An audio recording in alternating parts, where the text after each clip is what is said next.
Hello and welcome to another episode of Declutter Me. Hi, Shrek. Hello, Shelina. How are you? All right, thank you. How are you? I'm good too. So what are we going to talk about today? So today, I wanted to talk about to-do lists. Like those things where we're supposed to make notes of and keep track of our lives and everything else and not forget things and sync everything everywhere and... Yes, roughly. Before it used to be you write on a piece of paper or write on Post-it notes. Post-it notes. I still like Post-it notes. Yeah, and then you lose a Post-it note and then you forget what you're supposed to do. Or you remember to do things while you're driving in the car, but then you don't make a note of it. And then you forget a few minutes later and yeah. So this is a way to keep everything that's in your brain and all the things you know you're supposed to do to put it into a specific area. Now, I use apps, as you know. You're a techie guy. I'm an app girl. I like using apps. So I've tested out a lot of apps over the years to see which ones are the good ones to use to-do lists. I use an app called Tick, which is free. There are various other ones, and some are, you have to pay for. I find that a lot of people, when they do to-do lists, whether they do it on paper or using apps, they write everything down, which is great, but then it becomes overwhelming when you look at the list. I wanted to talk about what to do with creating a to-do list and how to make the most of it. I use an app because it's easy, because, you can write it in your phone, so if, you're walking around somewhere, you're at work, you can access it online, or I can access it from my phone, and you can just tick the box and then it disappears, So it's easy. You don't have to keep on rewriting the list over and over, which is what you do with the paper one, right? Because you want to start afresh with a new, just the things that you want to do. I also use the getting things done methodology, which people might have heard of. Can you imagine that it's been 40 plus episodes before we ever uttered the words getting things done? Is it? Yeah. Have we never mentioned I don't him? think so, no. I mean, it is a very popular methodology and everything, but it's just amazing that we've been doing an organizing podcast for nearly a year and we've just had a chance to mention him. We should. And I mean, because I use it for to-do lists and I use it for my emails as well. And I had the honor of meeting him a few years back. Oh, that's very cool. Yeah. I already had a book, but for some reason I'd forgotten it. So I had to buy another one. So yeah, I got a bit of clutter. And he signed it. And then I said to him that I was a professional organizer. And he stood with me for a while, even though there were people bothering him and wanting to have selfies and get him to autograph books.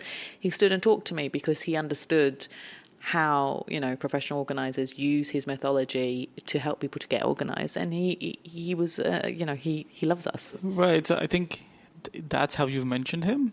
We were talking about books and you getting the book signed by somebody who then stood aside and spoke to you for a little while and stuff, but you never actually mentioned who he was. Yes, it was David Allen. Apparently it was David Allen. Yeah. Okay, there we go. Yeah. We've uncovered the mystery a few episodes later.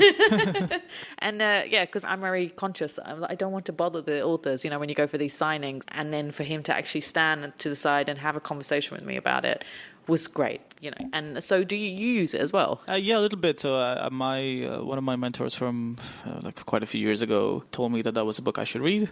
It is a fairly elaborate methodology in the sense that if you don't follow aspects of it, it kind of breaks down. I mean, this is true for most organizing stuff, right? It's about changing your method and getting, doing things. And a lot of things need to happen in the moment. So this is not a comment on GTD. It's a comment on just about anything. Well, it's like any of these systems. Yeah, so for me, it's been more about adapting that into what works for me as well. There are many things about his methodology that I do follow, but then there are some things that obviously have been tweaked and adjusted. So I'm like, this doesn't work for me, so I'm going to do it this way. And well, I think that's the thing, and it's the same. And we've talked before about Marie Kondo and her methodology, and it's the same thing that people then feel pressure if they don't follow it exactly. And I've had that before where I've trained clients. They wanted to do the GTD method, and it does take a while. You can't just start doing it immediately. You have to actually put in the systems, and you have to read the whole book, and he tells you what to do step by step, and it can take weeks or months if you procrastinate, which I did do. It took a few weeks for me. And also this is where the apps come in, right? So there are a lot of apps, of course, that they themselves tell you that they're built with the GTD methodology in mind. The one that I use, I found that it worked perfectly for GTD, and there are other apps, as you said, that are compliant with GTD as well. So the main thing with GTD is that you have one central place, which is the inbox. So that's the one place that you put everything in, and then you separate it. So when an idea comes into your head, you have to think about whether it's actionable or not actionable. If it's not actionable, just, you throw it away.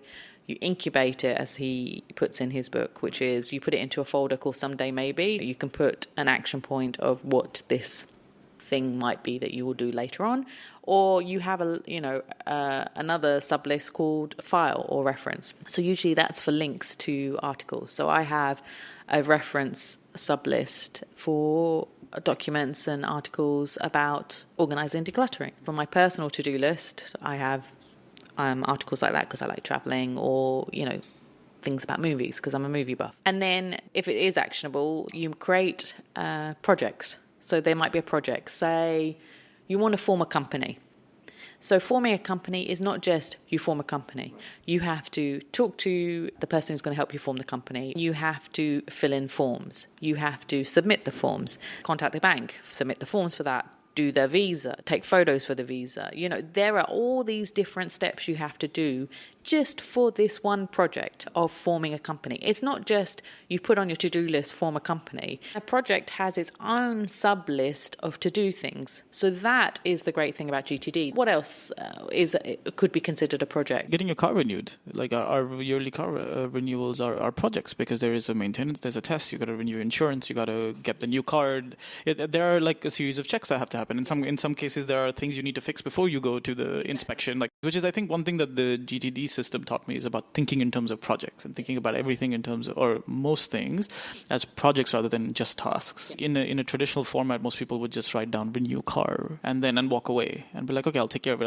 And then when you start taking care of it, you realize that there are like 15 things you got to do now suddenly, and you don't know how to address them because you haven't planned for it. And then that's when it gets overwhelming and it kind of bugs you and whatever else. The good thing with having projects and then putting each step down means it's less overwhelming for you. So as you said, then you can just keep on crossing it off, and you feel better when you're crossing off each item of that list. You never want to feel overwhelmed when you're doing something. Other aspects is if it's an actionable item and you want to put it on the to-do list. One is, can you finish it in a few minutes? So they say, can you do it in less than 2 minutes? Just get it over and done with. Just, if you have to reply to that email, do it now. If you know the answer, do it. If you can answer a message on a phone, do it now. Just get it out of your system so you don't even have to add it to the to-do list. If there's something that's going to take more than 2 minutes, then you add it to your to-do list as a next action item. So there's a separate folder called next action item. So on TickTick, you can create different folders and in different colors. So I have one for all my projects in different colors. I have a folder called next action list. So everything that's important that has to be done within the day is in the next action list. Anything that's needed, needs a response from somebody else, or I'm waiting for something, that goes into another folder called waiting for list. Then there's your calendar. So if you have to do something and there's a meeting, or you have to go, say I have to go buy products for decluttering and organizing client, that will go in my calendar. So you have to use your calendar in conjunction with your to-do list. Like the Google Calendar is sort of helping with that now, that you can do events and you can also do reminders and tasks. Yeah, it's linked in it. Yeah, but I still don't find it as I can't use it as well as I can using an app for to-do lists. So I don't try and I separate my to-do list from my calendar. At least with the calendar, then it syncs with your, it can sync on your computer, it can sync on your phone. You can add people. Say when we're meeting to do a podcast recording, we do it to add each other on the invite so that we both are in sync, so that nobody forgets. And that's another thing. People do that. They're like, oh yeah, I have to do this. Put every single event that you have to do into your calendar. Don't add it in your to-do list, because you won't remember that date and time, whereas you will if it's in the calendar. So I always recommend that, and have a look at it every time. Like I look at my to-do list every day, 3 or 4 times, even more if I have to add stuff to the to-do list. But I'm always checking it to make sure that I've done everything. And at the end of the day, I have a look to see how many things I've crossed off the list, and it makes me feel good. I feel happy, like that I've accomplished so much in a day. I think the to-do list is something probably we may revisit again, because I think there's so much more layers under it, especially if you're following a methodology. But these are some of the starting points that you can get to, so that you can a fairly organized to-do list. And see what suits you, whether it's paper or it's app.